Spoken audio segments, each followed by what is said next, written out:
As defined by Rollags, a short crack is anything 6 inches in length or less, while a long crack is anything over 6 inches.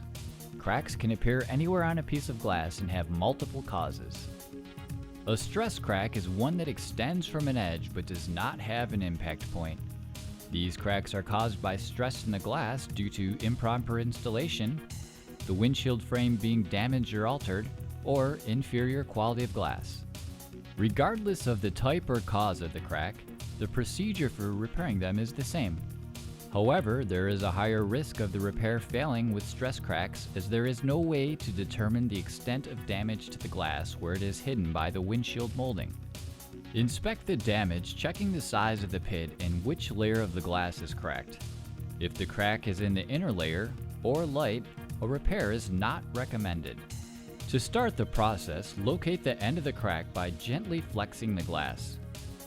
You'll notice that the crack appears to grow and you can see where the brake actually stops. Be careful not to use too much pressure, which could cause the crack to run. Drill a hole about 1/32 of an inch past where you saw the crack stop. A popular option is to drill about 2/3 through the top layer of glass and use a spring hammer to create a small bullseye at the end of the crack. The bullseye works well to terminate the crack, and the spring hammer has a built-in depth gauge so you can drill to the proper depth every time.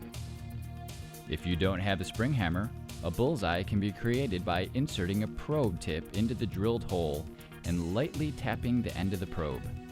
Remember, it does not take a lot of force to create the bullseye. Now apply a light pressure to the glass so that the crack runs into the bullseye you just created.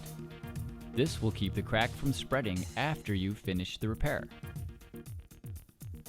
Just as in chip repair, the recommended temperature range for a crack repair is between 70 and 100 degrees Fahrenheit.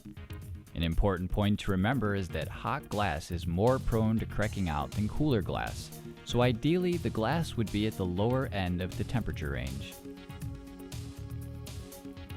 The damage should be completely dry before beginning the repair. If you do see moisture, you can dry it out by using a heat gun. Remember to cool the glass back to within the recommended temperature range before progressing with the repair.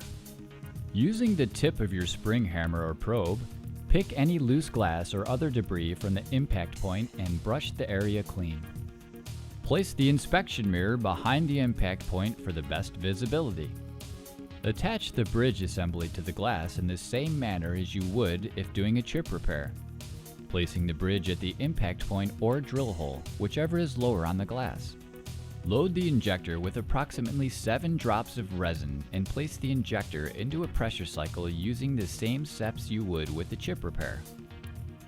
You will leave the injector in this pressure cycle until the crack has been filled with resin and cured. Switching to a vacuum cycle will cause air to be drawn into the brake. You will see resin start to fill the crack.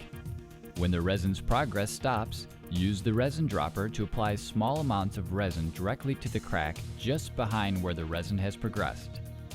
The resin will draw into the crack and fill it seamlessly.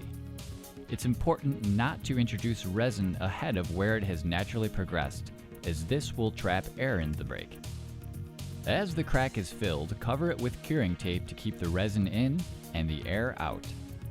When the entire crack is filled, protect the bridge and injector from UV light with a thick towel or other barrier. Once the bridge is protected, you can cure the length of the crack using your UV light.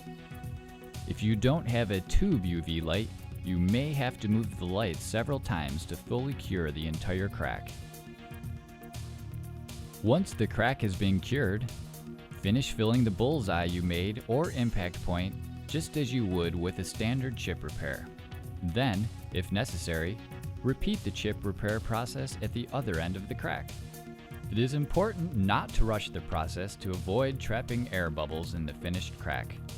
Alternative methods may also allow air bubbles to be trapped within the resin in the crack. Crack expanders and/or thumb pressure, as well as heat, are not recommended unless the basic method is unsuccessful. Remember that cracks will always be visible from certain angles and in certain lighting conditions, even after being successfully filled and cured.